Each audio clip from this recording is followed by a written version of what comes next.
menjadi 5 waktu.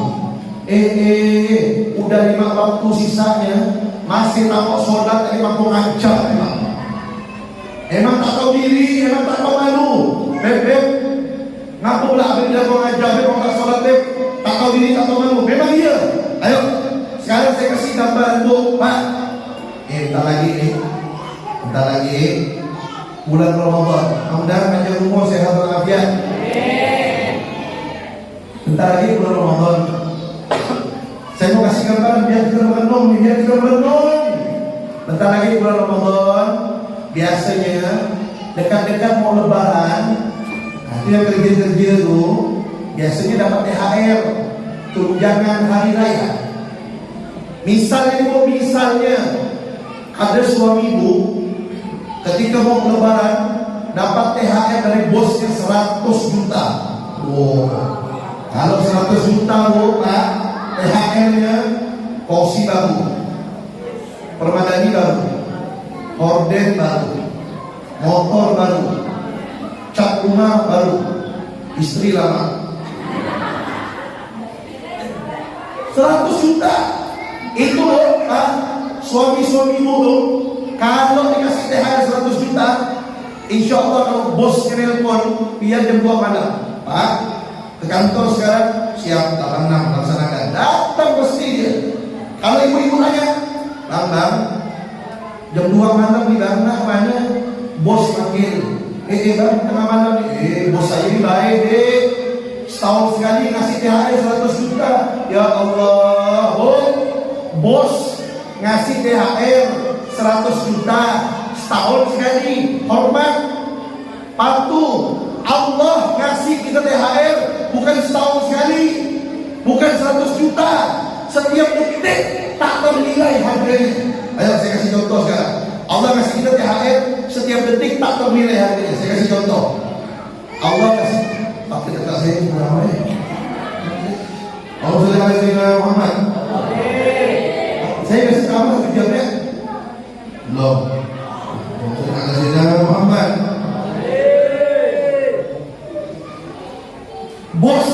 Bos ngasih THR 100 juta setahun sekali, hormat. Pak, Allah ngasih kita THR setiap detik tak ternilai harganya. Saya kasih contoh. Allah ngasih kita materi, ada kelopak materi. Coba ibu-ibu, bapak-bapak bayangkan, kalau kelopak materi kita ini terbuka setahun buka, tahun depan tutup terus. Kemana hidup gitu? Subhanallah, Allah kasih kita kelopak mata bisa berkedap-kedip setiap detik, sehingga kita bisa melihat, kita bisa tidur setiap detik. Sekarang kalau saya kasih tahu, ada orang ada orang bawa duit sama ibu nih 10 miliar. Kalau berikan bapak tenggelam komplek dari pensiun. Pak, kalau ada orang bawa duit 10 miliar, datang ke bapak ibu, ngomong terus. Ibu-ibu yang ngomong keluar, saya kalau doakan suami kami lagi. Dan ngomong, tapi suami kita nih, itu ngomong dia ngomong nggak? Balik saya ini, Alhamdulillah Muhammad. Lanjut. Ada orang datang nih, bawa duit ke ibu 10 miliar. Pak, kata dia bilang, Pak, Bu, saya bawa duit 10 miliar nih, mau beli kelopak mata bapak ibu, ada yang mau jual? 20 miliar, ada yang mau jual? Apa nikmatnya Bu, Pak? Punya duit 20 miliar, kelopak mata tak ada, macam-macam bangkit. Buka ini matanya. Tuh, Pak, itu baru kelopak mata tak ternilai harganya, betul? Tak ada jual di pasar ikan nih, tak ada jual di supermarket. Kelopak mata berkedap-kedip, tak ternilai. Setiap detik Allah kasih, tak bisa dinilai dengan duit. Itu baru kelopak mata.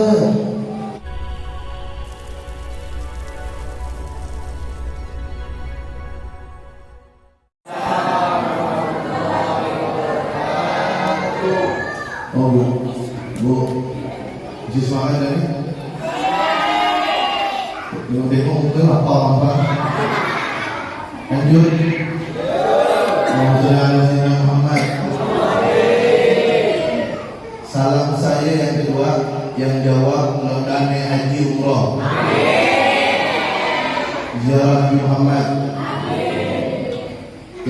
menikah, keluarganya sakinah mawaddah warahmah.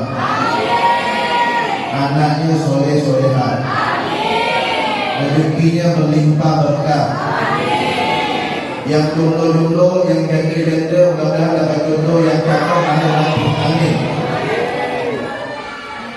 Nampak boleh buat amin. Assalamualaikum warahmatullahi wabarakatuh.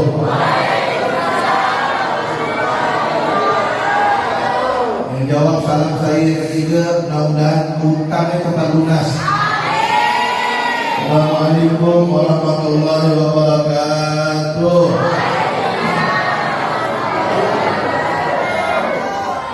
Alhamdulillah. Alhamdulillah Rabbil Alamin. Wa bihi nasta'in ala umuri dunya waddin. Asyhadu an la ilaha illallah wahdahu la syarika lah, ilahul awwalin wal akhirin. Wa asyhadu anna sayyidana wa nabiyyana Muhammadan abduhu wa rasuluh al-mab'uts rahmatan lil alamin. Allahumma salli wa sallim ala sayyidina wa maulana Muhammad imamil muttaqin wa ala alihi at-tayyibin at-tahirin ashabihi al-akramin al-muhtadin wa azwajihi at-tahirati ummahatil mu'minin wa tabi'in wa man tabi'ahum bi ihsanin ila yaumiddin. Amma ba'd. Ibu-ibu yang di luar itu dengar suara saya ini. Jangan saya ceramah panjang lebar, suara saya serak. Kalau ditanya apa di ceramah Nabi itu, tak tahu apa yang ceramah Nabi. Dengar tak ini? Yang belakang-belakang dengar tu dah. Wassalamualaikum Muhammad. Santai kita ceramah itu setengah jam. Ini soalnya waktu dah agak malam. Mata ngantuk buat lapar. Maka tak usah setengah jam. Wassalamualaikum Muhammad. Yang sama-sama kita hormati dan yang mulia para habaib zuriat Nabi Muhammad SAW. Sudah ada anak ibu ribut, ibu jangan ribut. Balik saya ni. Ada suara saya belum budak kecil, mak yang ngomong. Nah, yang sama-sama kita hormati dan yang mulia para habaib zuriat Nabi Muhammad SAW, wabil khusus Habib Ishaq bin Mukhtar Al-Badri, diberikan para syaraif, para orang-orang tua, para ustaz, para ustazah, para bapak haji, ibu hajah, para guru-guru ngaji, tokoh agama, tokoh masyarakat, bapak RW, bapak RT, hadirin hadirat, pengurus Surau Nur Halimah, dan seluruh yang hadir ini, mudah-mudahan semuanya dalam limpahan rahmat dan barakah dari Allah Subhanahu wa taala. Amin. Alhamdulillah, segala puji hanya bagi Allah yang telah melimpahkan kita nikmat-nikmatnya yang tak terhingga. Allah berfirman dalam Al-Quran, wa in ta'uddu ni'matallahi la tuhsuha. Tolong teknisi ehonya kecil sikit. Allah berfirman dalam Al-Quran, wa in ta'uddu ni'matallahi la tuhsuha. Yang artinya, dan jika kalian menghitung-hitung nikmat Allah, kalian tak mampu menghitungnya. Walaupun dengan alat yang paling canggih, tak mampu menghitung nikmat Allah. Kenapa? Saking banyaknya. Kalau menghitung nikmat Allah saja tidak bisa, apalagi mensyukuri semuanya. Menghitungnya aja tidak bisa. Tapi ini perhatikan nih, ini pelajaran pertama. Oleh-oleh dari Habib nih.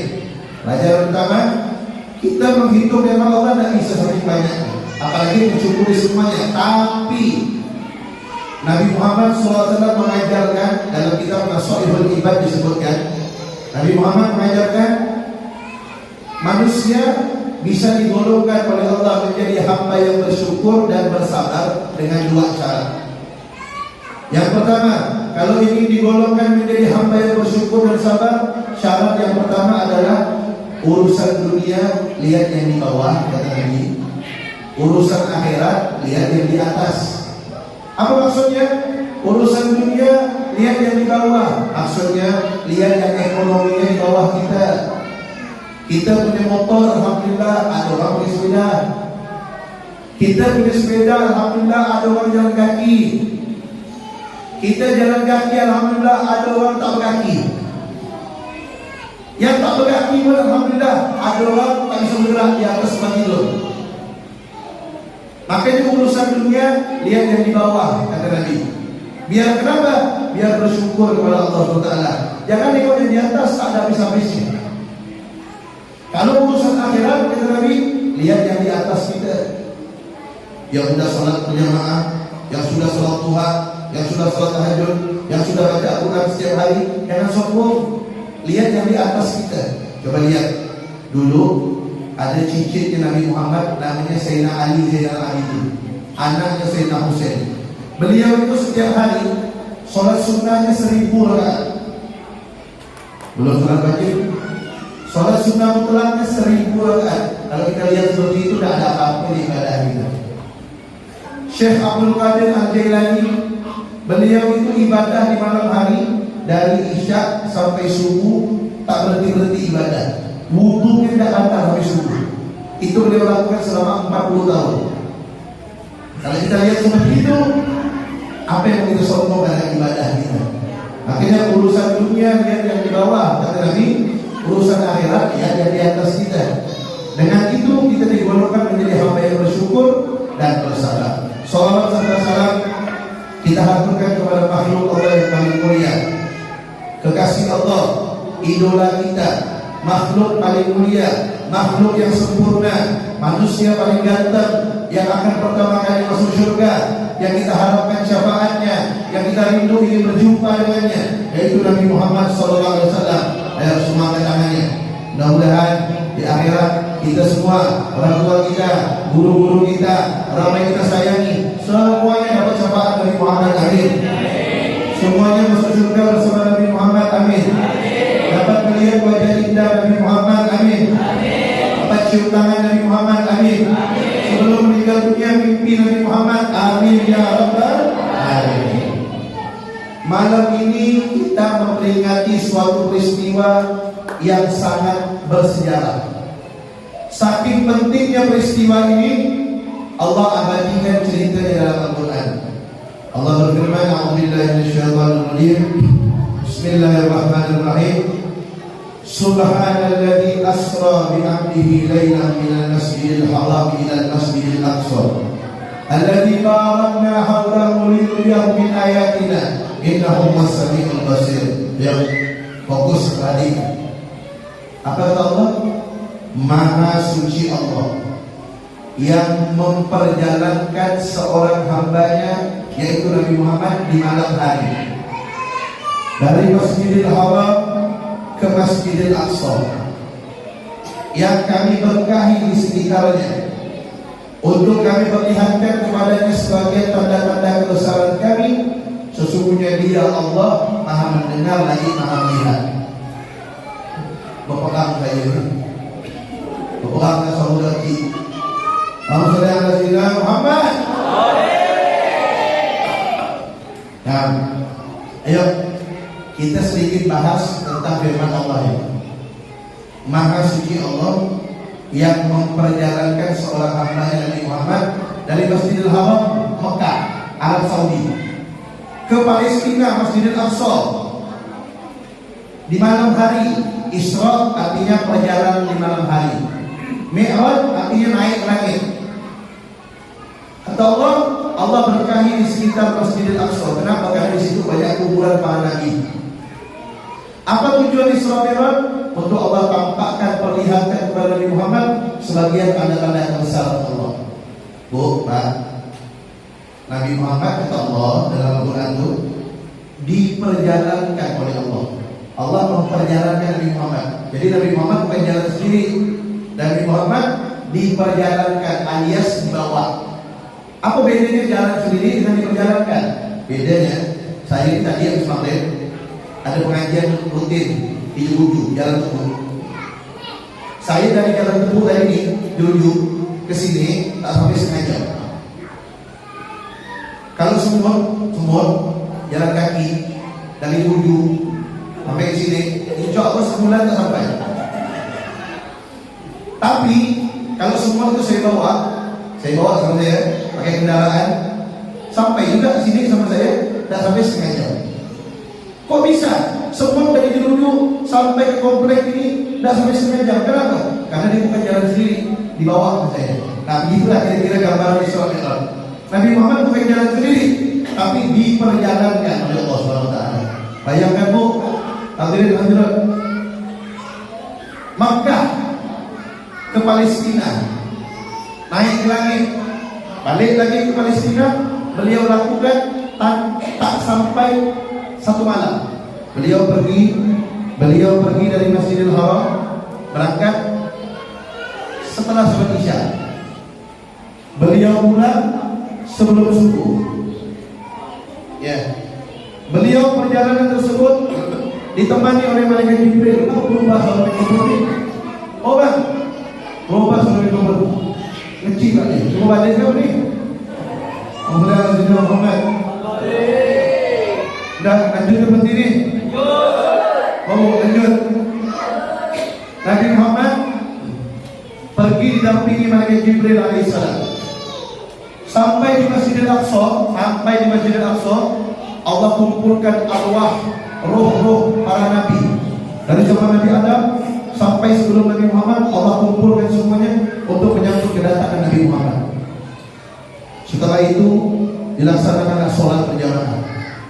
Tidak ada yang berani jadi imam. Kenapa? Karena makmumnya bukan orang komplek dan Danis Mansion, bukan. Ini makmumnya bukan orang Indonesia, bukan orang dunia. Makmumnya ini para nabi dan para rasul, semua dikumpulkan oleh Allah SWT. Tak ada yang berani jadi imam. Akhirnya mereka bersepakat diangkat Nabi Muhammad menjadi imam. Nabi Muhammad jadi imam. Setelah sholat, Nabi Muhammad lanjut perjalanan. Mi'raj, naik ke langit. Anak Nabi yang ngomong, ibu fokus di sini nih. Ya. Nanti kan jangan saya ngomong lama-lama, jangan suami saya sakit nih. Nanti tak tahu ada apa ya yang ngomong Nabi itu, kan? Kayak Nabi Muhammad. Nabi Muhammad naik Mi'raj, naik ke langit, ditemani malaikat Jibril alaihissalam. Naik langit ke satu disambut, naik langit kedua disambut, sampai langit ketujuh, keliling Nabi Muhammad.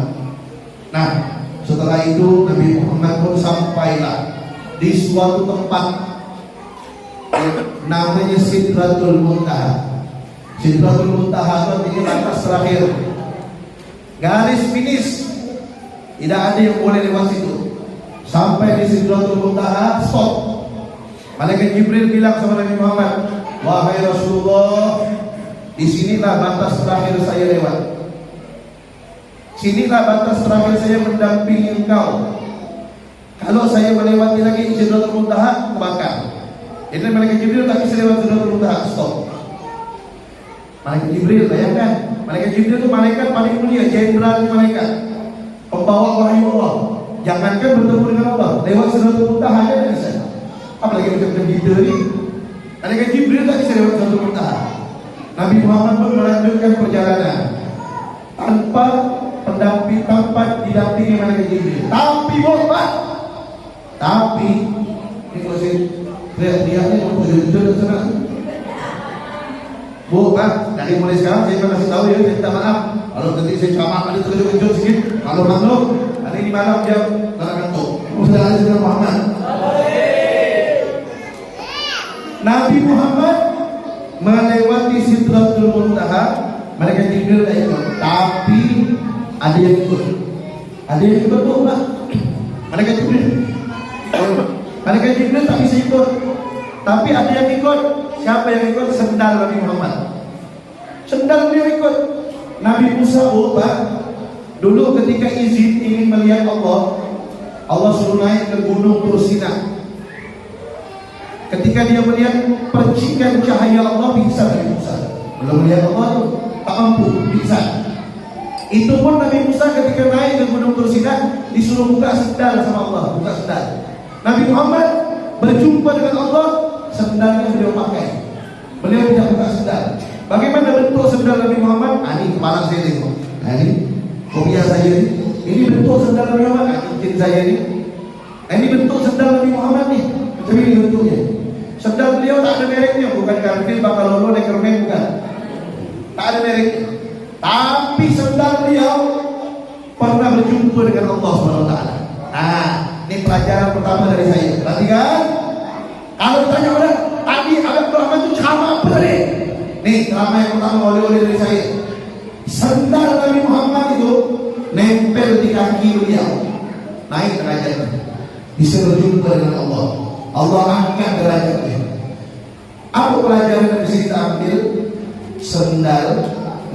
Sendal nempel di kaki Nabi Muhammad, Allah angkat derajatnya. Allah angkat derajatnya. Apalagi kalau nama kita nempel di dalam hati Nabi Muhammad SAW, pasti derajat kita akan diangkat oleh Allah Ta'ala.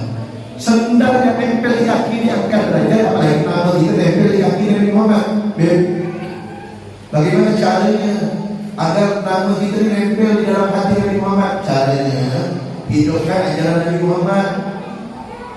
Cintai segala sesuatu yang dicintai oleh Nabi Muhammad, maka nama kita akan berada dalam hati beliau, akan diangkat derajat kita oleh Allah SWT. Itu yang pertama. Yang kedua, pelajaran yang kedua, ketika Nabi Muhammad berjumpa dengan Allah. Nah, perhatikan ibu, Pak, hadirin. Saya ini sebenarnya nak ceramah ini kalem-kalemnya, kalem-kalem gitu. Cuma saya tengok-tengok tak bisa ya. Karena ini udah kan, jadi harus gini lah model ceramah. Gini lah model. Terima dan gini lah bu. Biar tak tegak. Pelajaran kedua bu, Pak. Nabi Muhammad ketika berjumpa dengan Allah, perhatikan ini.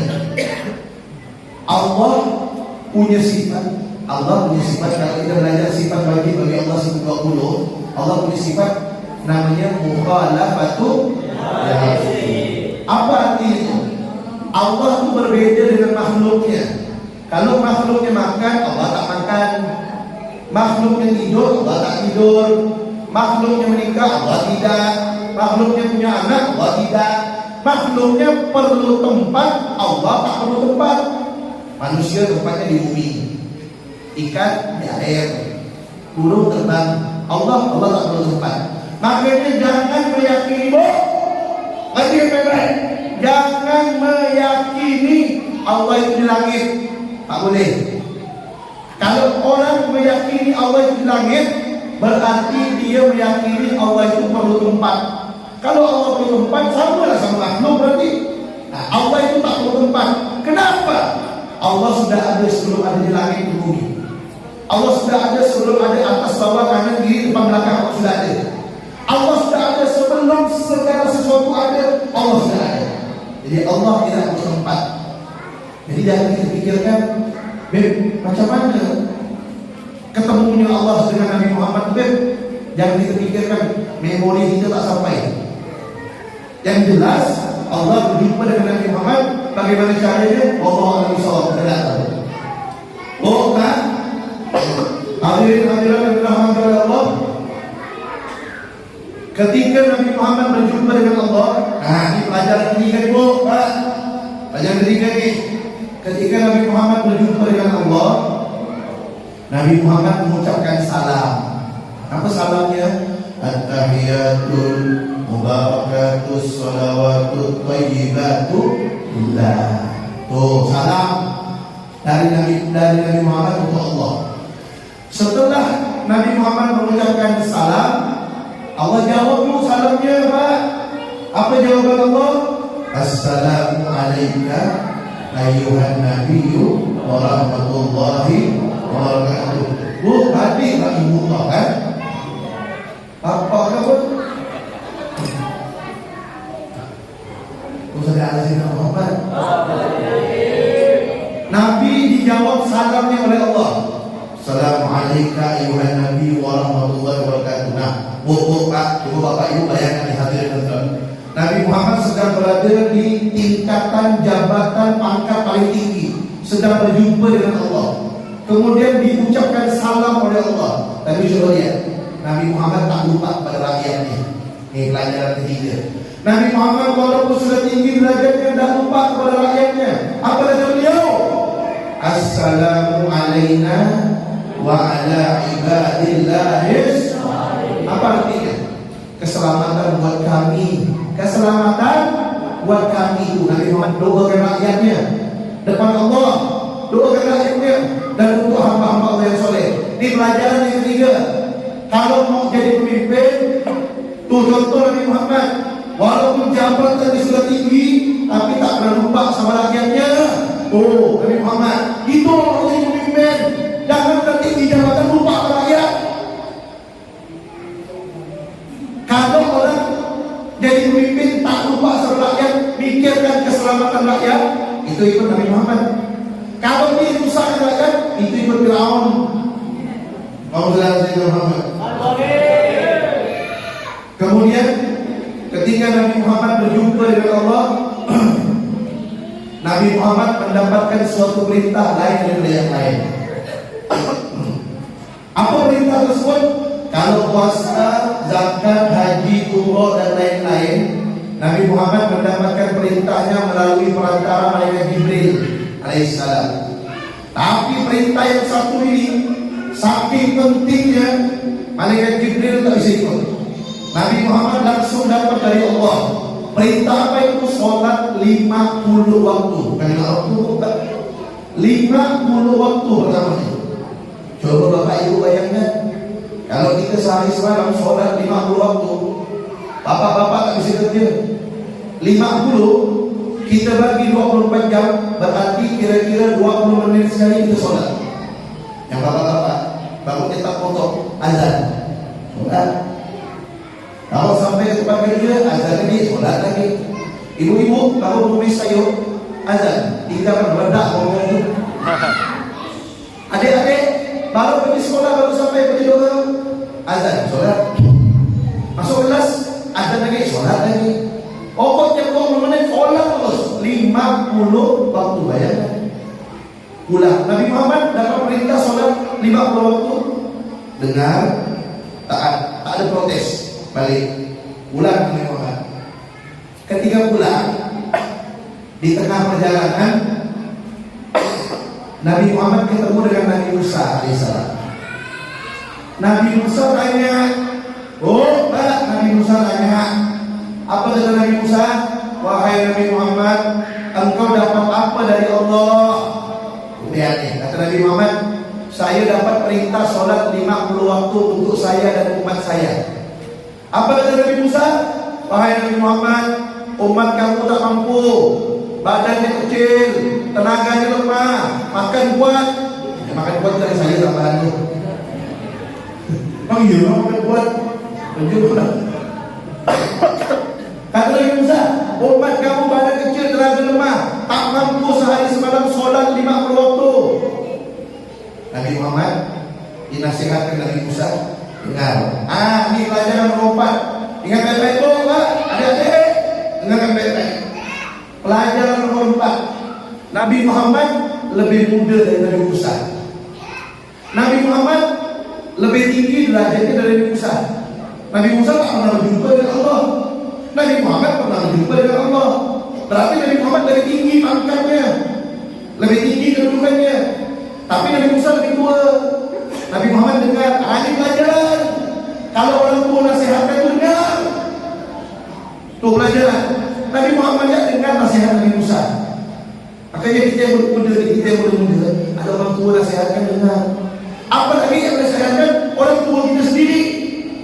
Jangan mentang-mentang orang tuanya sekolah tak tamat SD, dia sekolahnya S1, S2, S3, S4, SSS, banyak. Mentang-mentang orang tuanya sekolah tak tamat SD, begitu mak bapak menasihatkan, ayah bunda menasihatkan, mak mana tahu mengajar. Tak boleh. Kalau orang tua nasihatkan, dengar. Nabi Muhammad aja dinasihatkan oleh Musa, dengar. Itu orang tua. Baliklah Nabi Muhammad ini. Nabi Muhammad balik menghadap Allah SWT. Balik. Minta kurang, minta diskon, minta keringanan dari Allah. Dikurang 5 waktu. Boleh, dikurang 5 waktu soalnya. Balik lagi Nabi Muhammad nih. Ditanya sama Nabi Musa, wahai Nabi Muhammad, dikurang berapa sholatnya? Dikurang 5. Belum mampu. Balik lagi. minta diskon lagi, minta keringanan, balik lagi, dikurang lagi 5, sisa 40, balik lagi, dikurang berapa? 5, belum juga, pulang balik, sisa dah 5 waktu, sisa 5 waktu. Bu, pelajaran kelima. Nabi Musa, waktu Nabi Muhammad Isra Mi'raj, Nabi Musa itu sudah meninggal dunia. Sudah meninggal dunia kan? Waktu Nabi Muhammad Isra Mi'raj. Tapi berkat Nabi Musa, kita sholat sehari semalam 5 waktu. Berkat siapa? Berkat Nabi Musa. Pelajaran apa yang kita ambil? Berarti orang yang sudah meninggal dunia, kalau dia orang soleh, dia bisa kasih manfaat dengan izin Allah kepada orang masih hidup. Makanya kalau ada kuburan orang soleh itu ziarah, ada kuburan orang tua ziarah, minta kepada Allah berkat orang tua kita, minta kepada Allah berkat orang soleh. Emang orang sudah meninggal dunia bisa kasih manfaat buat orang hidup. Ini buktinya kita sholat 5 waktu berkat siapa? Berkat Nabi Musa. Kalau tak ada Nabi Musa, kita sholat 50 kali sehari semalam. Berkat Nabi Musa. Oh, pelajaran. Dikurang sisa 5. Oh, Pak. Sholat 50 waktu, sisa 5 waktu. Kalau kita persentasekan 5 itu 10% daripada 50, kan begitu? 5 itu 10% dari 50. Berarti Allah memberi diskon 90%. Bapak-bapak, ibu-ibu kalau pergi ke mall-mall tak ada diskon 90%, mana ada? Diskon 90% cuma datangnya dari Allah. 50 menjadi 5 waktu. Udah 5 waktu sisanya masih takut sholat, emang kau ngajar emang tak tahu diri, emang tak tahu malu. Beb, ngaku pula abis dia kau ngajar, beb, kau tak sholat, beb, tak tahu diri, tak tahu malu. Memang iya. Ayo, sekarang saya kasih gambar untuk Pak. Bentar lagi bulan Ramadan. Mudah-mudahan panjang umur, sehat walafiat. Bentar lagi bulan Ramadan. Saya mau kasih gambaran biar tidak merenung. Bentar lagi bulan Ramadan. Biasanya dekat-dekat mau lebaran, itu yang kerja itu biasanya dapat THR, tunjangan hari raya. Misalnya ada suami ibu ketika mau lebaran dapat THR dari bosnya 100 juta. Kalau 100 juta Pak, THR-nya kursi baru, permadani baru, horden baru, motor baru, cat rumah baru, istri lama. 100 juta itu loh Pak, suami-suami dulu kalau dikasih THR 100 juta, insya Allah kalau bosnya nelpon biar jam 2 malam, Pak ke kantor sekarang, siap 86 laksanakan, datang pasti dia. Kalau ibu-ibu nanya, Bang, jam 2 malam nih Bang, mana? Bos panggil. Bang, tengah malam nih. Bos saya ini baik setahun sekali ngasih THR 100 juta. Ya Allah, bos ngasih THR 100 juta setahun sekali. Hormat, patuh. Allah ngasih kita THR bukan setahun sekali, bukan 100 juta, setiap detik tak ternilai harganya. Ayo saya kasih contoh sekarang. Allah ngasih kita THR setiap detik tak ternilai harganya. Saya kasih contoh. Allah kasih, tapi dekat saya berapa ya? Allah sudah kasih Muhammad. Saya kasih kamu sekejapnya. Belum. Sudah kasih Muhammad.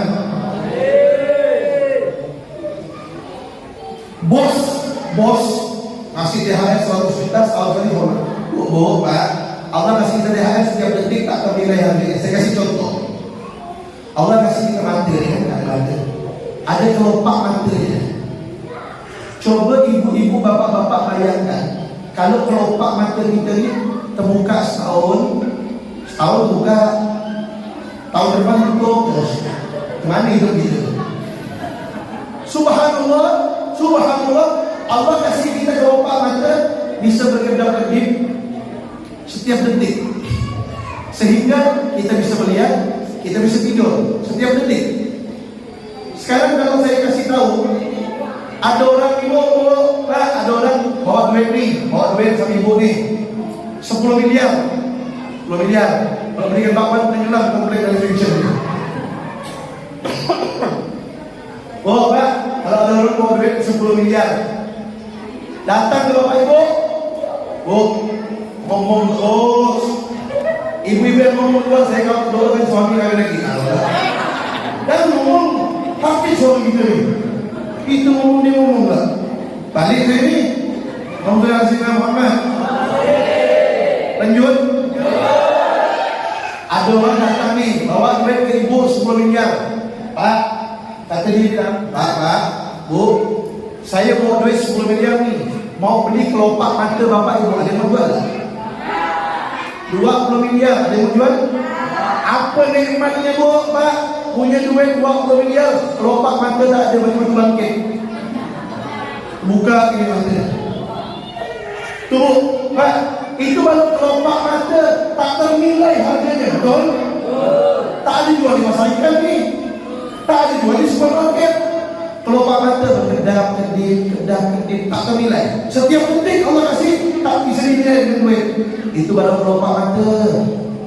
Belum jantung kita berdetak. Bukan setahun sekali, bukan sehari sekali, setiap detik berdetak jantung itu. Berapa harga? 100 juta, 100 miliar, tak ternilai. Allah berikan setiap detik. Udah dikasih nikmat, dulu Pak, dikasih nikmat setiap detik, tak ternilai harganya. Sholat dari 50 menjadi 5 waktu. Masih kau tak mau sholat, memang kau acak memang tak tahu diri, memang tak tahu malu. Kenapa?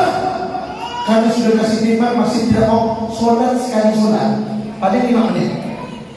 Sama wirid-wiridnya 2 paling 10 menit.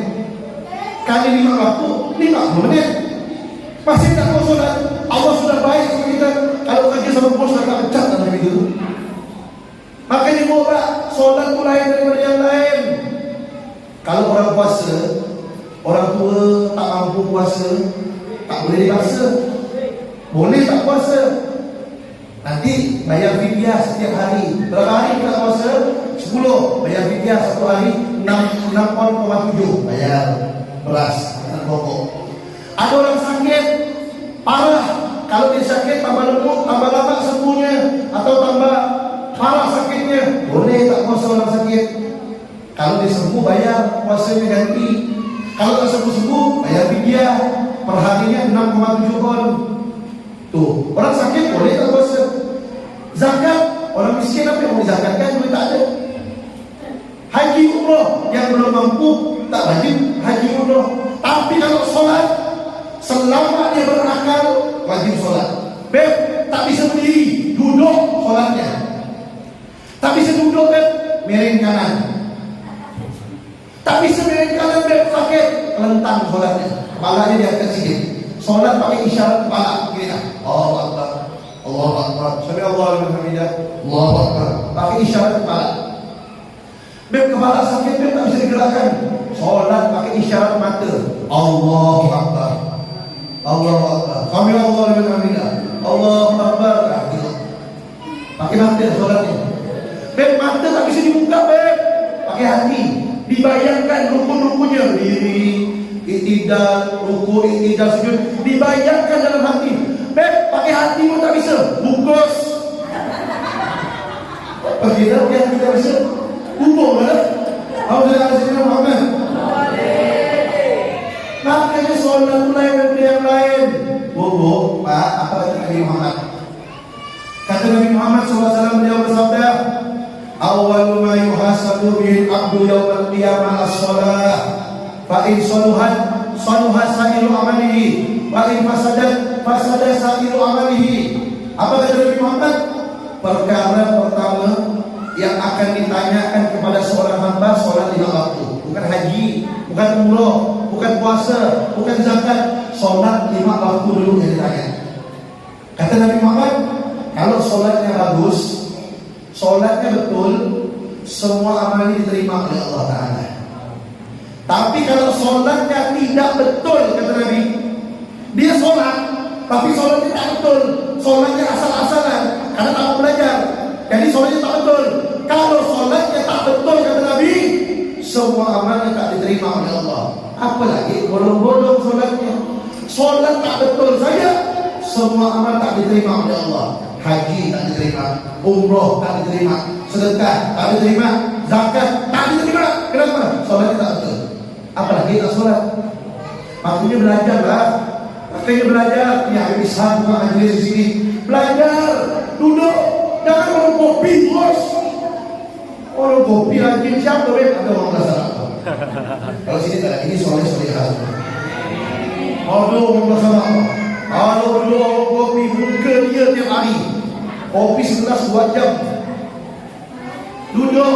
Duduk di majlis taklim belajar bagaimana wudhu yang benar, bagaimana istinja yang benar, bagaimana sholat yang benar, agar sholatnya diterima oleh Allah.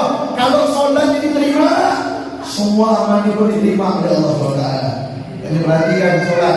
Bu, Pak, anak-anak kalau sudah umur 7 tahun kata Nabi suruh sholat, walaupun dia belum wajib sholat, tapi orang tuanya yang menjadi penanggung jawabnya harus menyuruh dia sholat. Kalau sudah 10 tahun tak mau sholat, pukul kata Nabi. Tapi pukulan yang mendidik. 10 tahun tak mau sholat, pukul. 10 tahun pisah tempat tidurnya dari orang tuanya. Begitu ajaran Nabi Muhammad SAW. Bu, suami, kalau payah bangun subuh, elus pipi, ayam bangun.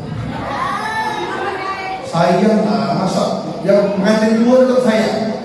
Lus ayam bangun, sholat. Bu, Pak, tahu dah? Kata Nabi Muhammad ni, bukan kata saya. Kata Nabi Muhammad, orang kalau bangun udah subuh, tidak bangun tahajud, itu telinganya kena kencing setan. Ada orang ni bangun subuh, tak bangun tahajud, itu orang telinganya kena kencing setan. Padahal dia bangun subuh. Apalagi kalau tak bangun subuh. Orang bangun subuh tapi tidak sholat tahajud, itu telinganya kena kencing setan, kata Nabi. Tapi ni Pak, bangun tahajud. Memang pertama-tama Bu, Pak, pertama-tama kalau kita bangun tahajud ngantuk luar biasa. Kadang-kadang ngantuk ini, ngantuk diam. Tapi kalau sudah biasa, nikmat. Tak tahajud itu tak enak sih. Biasa bangun tahajud. Bu, Pak, kalau susah suaminya bangun subuh, lus bangun. Ayam dilus tak mau bangun. Yang kedua, guyu sikit balik. Guyu semua anak. Guyu bangunkan badan. Diguyu tak mau bangun, ambil air, percikkan muka. Udah dipercikkan masih tak mau bangun, tarikkan tangannya. Kalau suaminya bilang, Dek, adik ini semenjak dengan ceramah Habib Rahman itu tak jadi buang ajar lah ke suami. Bilang sama dia, Bu, Bang, saya bukan kurang ajar sama abang. Saya sedang menyelamatkan abang dari jurang api neraka. Bu, kalau suami Bu naik ke gedung yang tinggi, mana misalnya di gedung di Gajah hotel tinggi, naik di atas. Suami Bu nak loncat ke bawah, nak bunuh diri. Apa yang Bu lakukan? Pilihan pertama, tolakkan dia. Pilihan kedua, biarkan dia mati. Pilihan ketiga, tarik tangannya. Kan gitu. Itu kalau suami Bu nak terjun dari gedung yang tinggi. Nah, begitu juga Bu. Kalau suami Ibu tidak sholat, tak bangun, itu pilihannya. Kalau Ibu biarkan, itu sama Ibu, aku matilah usaha nanti, sama itu. Kalau Ibu sayang, Ibu tarik tangannya. Sebagaimana kalau suami Ibu mau jatuh dari gedung, Ibu tarik. Kenapa? Kalau dia mati, Ibu jadi jatuh. Belum tentu aja dia mau. Kan begitu Bu. Kalau suami Ibu mau jatuh dari gedung, tarik jangan. Nanti dia yakin tidak. Tarik. Begitu juga kalau suami Ibu yang tak bangun sholat, dia sedang berada di pinggir jurang api neraka. Kalau Ibu sayang, tarikkan tangan Ibu supaya sholat. Itu kalau sayang. Kalau Ibu, biarlah tidurlah. besok cari duit, itu sama. Kau masuk neraka, sangat masuk kau neraka. Sama itu. Mau belajar Muhammad. Nabi Muhammad tuh, waktu Isra Mi'raj, beliau melihat di neraka itu, ada sekelompok orang, kepalanya dipecahkan oleh malaikat pakai batu. Oh, hancur kepala. Dibalikkan lagi, dipukul lagi, hancur lagi, terus begitu, hancur dibalikkan. Yang namanya siksa neraka tidak ada kata-kata kebal, makin hari makin sakit. Nabi Muhammad sedih melihatnya. Nabi Muhammad tanya kepada malaikat Jibril, wahai malaikat Jibril, siapa mereka? Apa kata malaikat Jibril? Mereka adalah orang-orang yang waktu di dunia tidak mau sujud kepada Allah, alias tak mau sholat. Kepalanya dihancurkan, pecah kepalanya. Itu baru kepala dihancurkan, belum dibakar dengan api neraka. Hadirin hadirat, api neraka itu lebih panas dari api dunia 70 kali lipat. Kalau kita nyalakan kompor gas, kita letakkan tangan kita di atas kompor, tak mampu kita 1 menit, panas. Itu api dunia, apalagi api neraka, panasnya 70 kali lipat dari api dunia. Maka jangan coba-coba tinggalkan sholat. Oh Pak, iblis, tahu iblis? Iblis itu dulu tinggal di surga, sujud kepada Allah. Iblis itu sujud kepada Allah. Iblis itu tak mau sujud kepada Nabi Adam, sombong. Tapi iblis sujud kepada Allah. Kalau orang tak mau sholat, dia lebih parah dari iblis. Kamu lebih parah dari iblis? Iblis itu sujud sama Allah. Orang kalau tak mau sujud, lebih parah dari iblis. Kenapa? Tak mau sujud kepada Allah Taala. Sama dengan Fir'aun. Orang tak sholat, sama dengan Fir'aun. Kenapa? Sama-sama tak mau sujud kepada Allah Taala. Ibu mau suami Fir'aun, kan tidak bangun kan makanya. Tapi bukan ini sore-sore semua. Ini contohnya contoh. Kalau di sini tak sore-sore muka-muka jalan-jalan memenuhi surga semuanya. Amin. Allahumma Muhammad.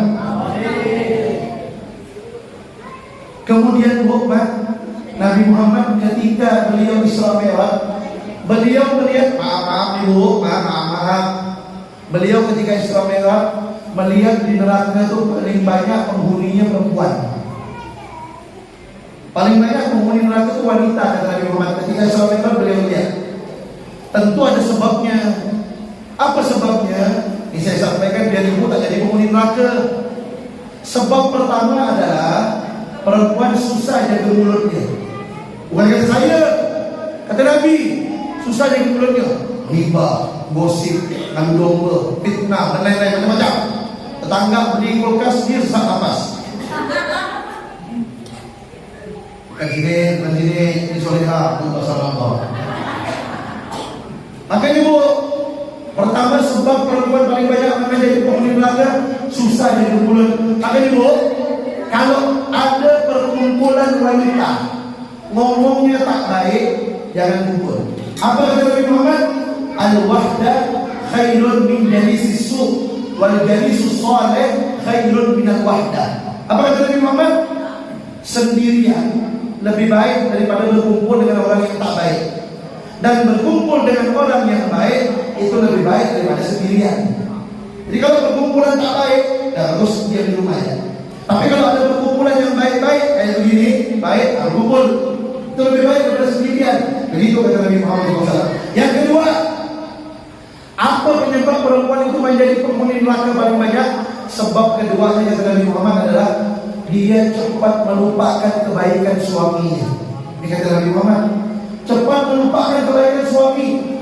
Suami tiap hari kasih nafkah. Suami kadang-kadang belikan baju, belikan hadiah.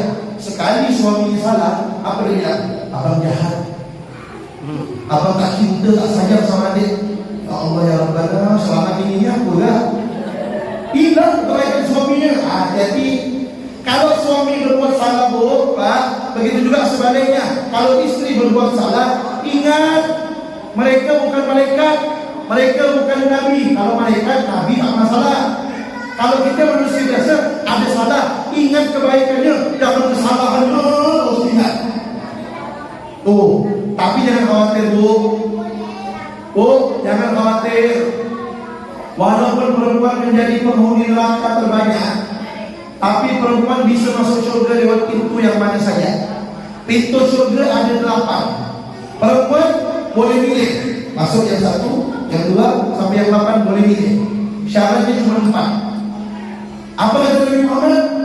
Dia bersabda, "Idza shallatil mar'a khamsaha wa shamat syahraha wa hafizat farjaha wa ata'at zawjaha qila laha udkhulil jannah min ayyi abwabil jannah syi'ti."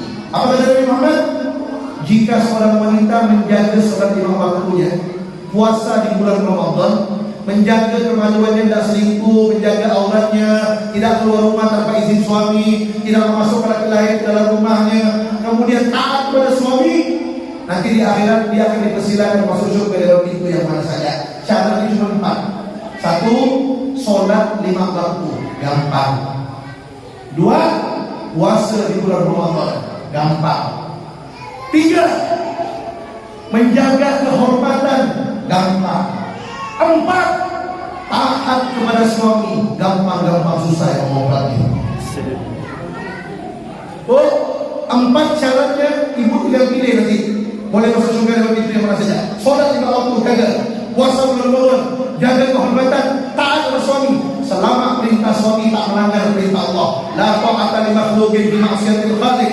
Kata Nabi Muhammad, tidak boleh taat kepada satu makhluk pun kalau menyuruh untuk melanggar perintah Allah. Istri tak boleh taat suami kalau suaminya menyuruh melanggar perintah Allah. Anak tak boleh taat sama orang tua kalau orang tuanya menyuruh melanggar perintah Allah. Tapi selama perintah suami tak melanggar perintah Allah, istri wajib taat. Kalau ingin masuk surga lewat pintu yang mana saja. Tapi jangan taat sama suami itu tanggal muda ya. Tanggal tua tak taat. Ini kadang-kadang ada ibu-ibu di bersama. Kalau tanggal muda, bu, suaminya pantun. Apa kata suaminya? Dek, buah kecapi, buah kedondong, kopi dong. Kata suami, oh, datang lagi bawa kopi. Di samping kopi itu ada koket, loda, bakwan, macam-macam, ketupat, macam-macam, kue banyak. Apa kata suaminya? Dek, abangnya cuma minta kopi ya, dek. Banyak pernah gak kue, dek? Apa kata dia? Istri soleha bang, kata dia. Tanggal muda.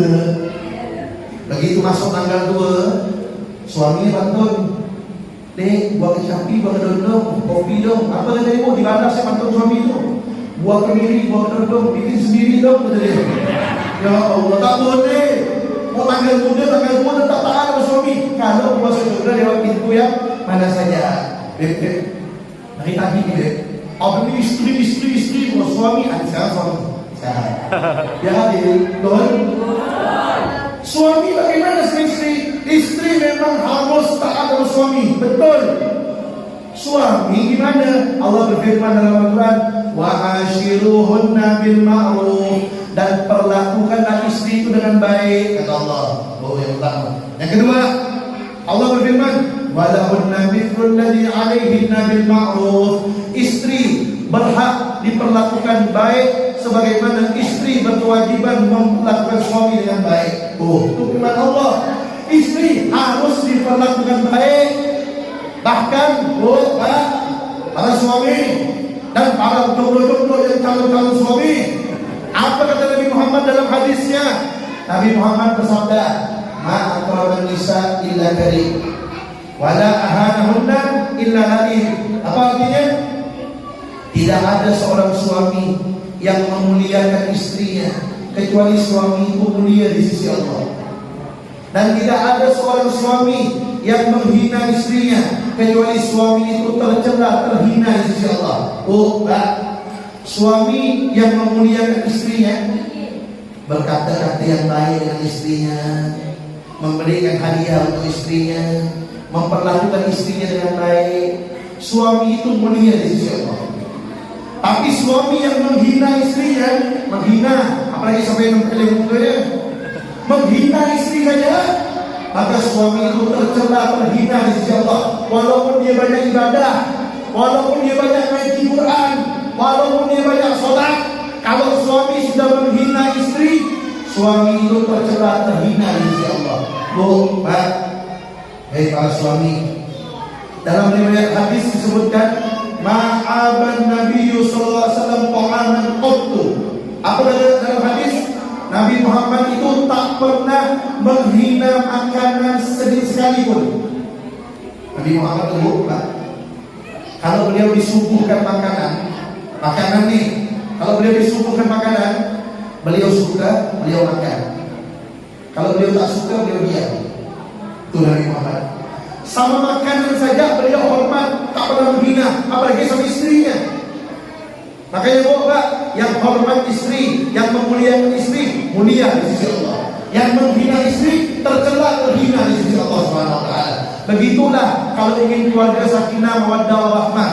Istri taat sama suami, suami memuliakan istrinya. Akhirnya, ayo sama-sama di akhir ceramah ini, mari kita berdoa kepada Allah Subhanahu wa taala.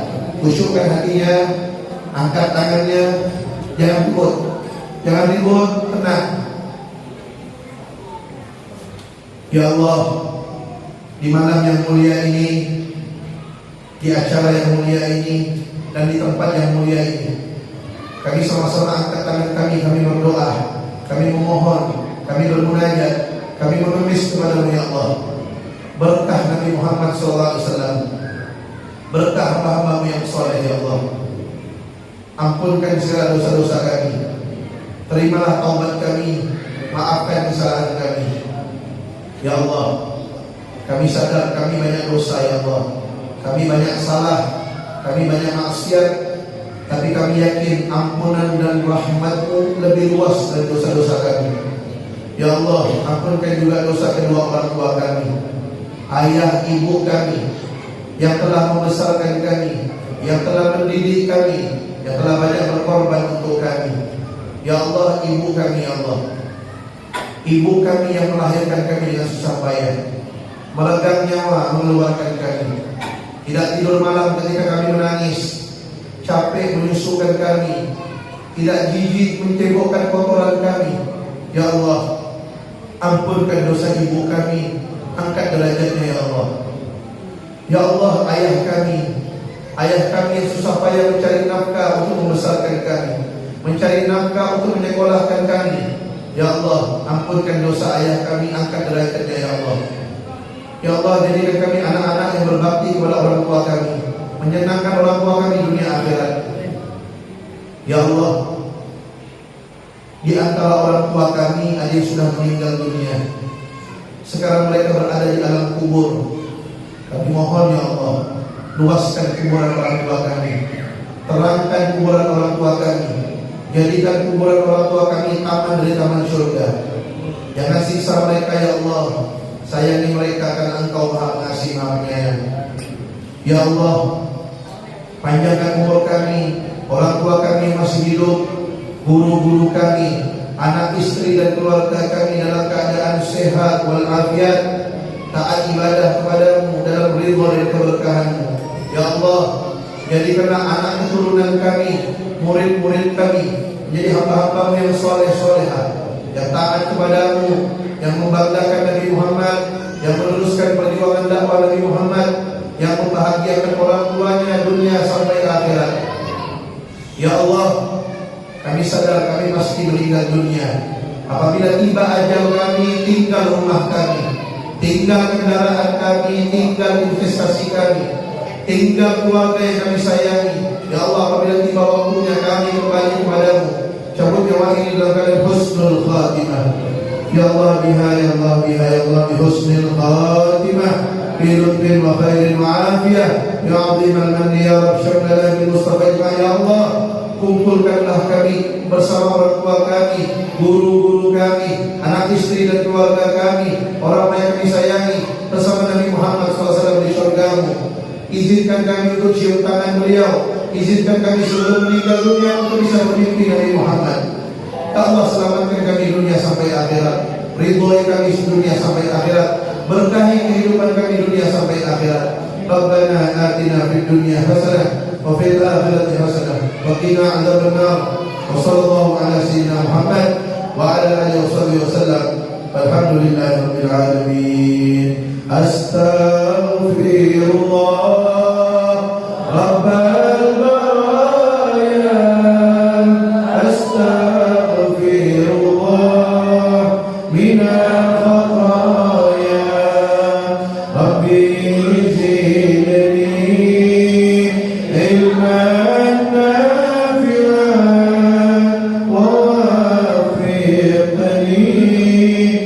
أملا مأكولا أستغفر الله رب البرايا أستغفر الله من الخطايا ربي زدني علما نافعا ووفقني عملا مقبولا. Terima kasih atas segala perhatian. Mohon maaf atas segala kekurangan. Usikum nafsi taqwallah. Adani Allah wa yahdi ila siratal mustaqim. Assalamualaikum warahmatullahi wabarakatuh.